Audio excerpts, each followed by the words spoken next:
All right, Coach, you can start us off. So, what an awesome day.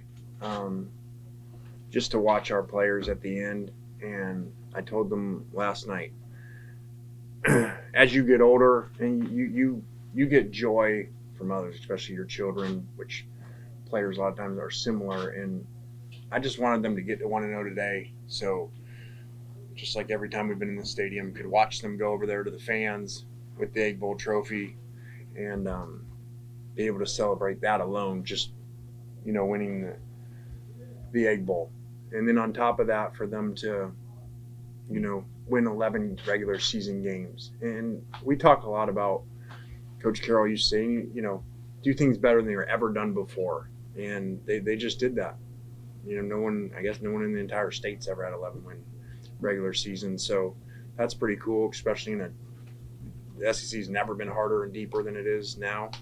So that's an amazing accomplishment by them.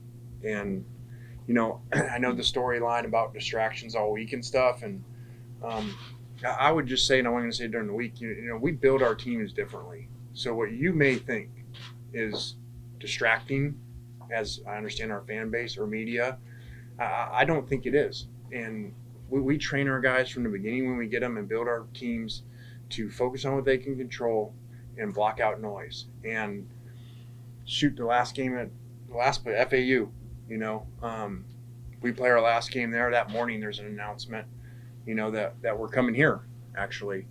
And, we're in the conference championship that day. So our players know next year, and we go out and win 49-6 in the game. So I think we just train our players that way. I wasn't concerned this week, and they've been doing it for a month, so I would say maybe what, we teach our players and our staff a lot of times, that what you think might be really bad might be good. And so maybe you should think the other way, that all that distraction and all the noise outside bonds them together because they know their team, their coach, their coaches, and so they don't worry about that stuff. And everybody says, well, they're going to be distracted, they're not going to play well, or they should want a different coach. I think bonds them together to stay focused and to play really well. And I'm not the coach for those who, I know we got a lot of people here today, but ones that cover us, if the field goal goes in at the end and you just win, some game or get some call by a ref, I'm not one to say that means you played extremely well that day. Our guys played well, whatever, probably 24, 10 or 13 run, once we get that last touchdown at the end of the first half. And if you're distracted and you don't have 0 negative plays the entire day on offense, not one play, not a sack, not a turnover, not a negative run for a yard, that's players executing really well and doing great. So really happy for them, and it's a heck of an accomplishment. They did something that no one's ever done before, and they did it in a really good style today. They played clean football, kind of said at halftime, and our programs are built different. We build players to execute and play really well. Like they say down in locker room, we want to make Sports Center for making good plays, not try to make Sports Center for starting fights. So, that was disappointing earlier in the game, but I was really proud of our players, how their players all left their bench, including their AD, and our players stayed on our bench, like they're coached to do. So play football, and they did that today.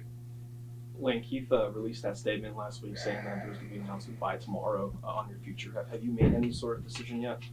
Yeah, I haven't. Maybe that surprises you. But I guess, I gotta do some praying and figure this thing out. I know today, I can get to that tomorrow. I live life about one day at a time. Maybe that doesn't help you, but I've learned to live that way for about 6 years now, 5 years, and that helps me. And so today was all about these players performing really well and keeping this Egg Bowl trophy where it belongs. And then, tonight I'm going to go be a dad and watch more important game to me and watch Knox playing the North Division or North State Championship versus Tupelo tonight. So Coach Cutcliffe, senior, You know, he was on the sidelines last week at the game. His son's the coach, in case you don't know. And you know, he walked over. He's like, "Man, isn't this like harder than, more intense than being the head coach in the games?" I'm like, "No, it's not." But it's more enjoyable. So I'm excited for that tonight. I mean, what a Fisher Ray, one of our assistants, said a couple weeks ago. Man, he's like, if this thing played out, man, you could be 11-1, win the Egg Bowl on the exact same day. If they kept winning, and Knox would be playing the North State Division or North State Championship. It's an awesome day. And, I mean, very fortunate to have a lot of really good things in my life. Thanks to God.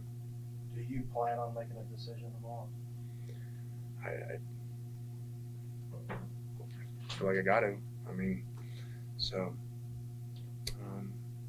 probably not as enjoyable as people probably think it is. But you know, like Kirby says, you know, when he wants to complain about being in the national championship and missing the portal window, it's like there's no crying from the yacht. So I'm not trying to get pity, but it's not as enjoyable as maybe some people would think. Does winning today and making the playoff make it more difficult to win? I think it's difficult no matter what. I think that there is a relief that we played like I thought I thought they would today. I did think they would play like this, and but you never know. And so I am relieved for that, because if we didn't play well today, we all know what the storyline would be. You know, it'd be my fault for having them distracted and stuff. So I'm really glad that we proved that narrative, which is a fair narrative for people to write, and I think a lot of our fans felt that way this week. Understandable, but they don't know our room, and they don't know how we train them and how they think. Like after the game, at one point, it looked like you were admiring the Ole Miss crowd. There was a lot of powder blue in that side of the stadium. What was going through your mind at that moment? Just over the years, you know, and then like just really cool, you know. That's so what, third time we've been here, third time emptying out their stadium, you know, and then watching Matt Corral do it, you know, in that game, and then Jackson Dart, and then watching Trinidad carry that trophy. And I'm like, just I said that when I said to him, man, like this is just gives me so much joy to see them be able to do something like this, and so to watch these guys come together, like they came from everywhere. I mean, I should probably know this, but I bet you on offense we don't have any players that play from the state of Mississippi. Think about that. Maybe I'm wrong, but I don't think we have any. So that's a different story, that you have to have in-state players to win. But think about that. So they came from all over the place to come together to do this, to win, and then bring joy to all the fans, which are from Mississippi, mostly, I assume. It's just a really cool story, and you can't get a better story than Trinidad. You guys in Division II playing in front of 500 people, you know. And today he goes for 359 yards, 4 touchdowns, no interceptions, no sacks, and some critical runs in a rivalry game that records don't mean anything when you go into them. They're not going to come out flat today. They never do. And so, you know, and they did a lot. They put zero at them a ton of times, you know, and tried to hit the big plays, and a lot of times they just held, as you saw. But Trinidad did some really good things today. Number of people maybe you rely on that you can call as you're going through something like this. Said you were going to be a dad tonight, later tonight, probably have to make a decision in the morning. I'm not asking you to give out names, but do you have a group of people that you can rely on for something like this? Yeah, I do. You know, I miss my dad on this. You know, I really missed him this week. And so, you know, my 2 calls will be the closest to that from advice, what my dad would say to do on these things. And that'll be Coach Carroll and Coach Saban.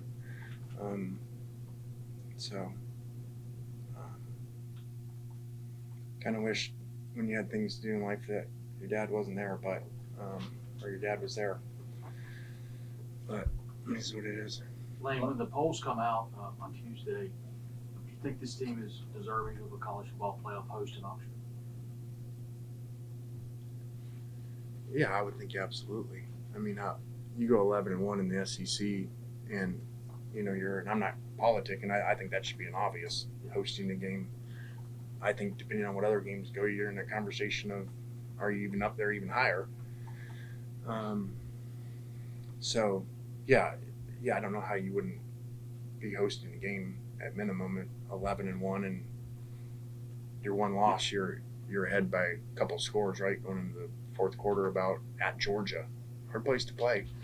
So I would certainly think that I wasn't even planning on politicking for it, because I would think that would be a given. And shoot, we could have a whole different narrative here of, you know, Texas and Auburn win their home games. Two really hard places to play, man.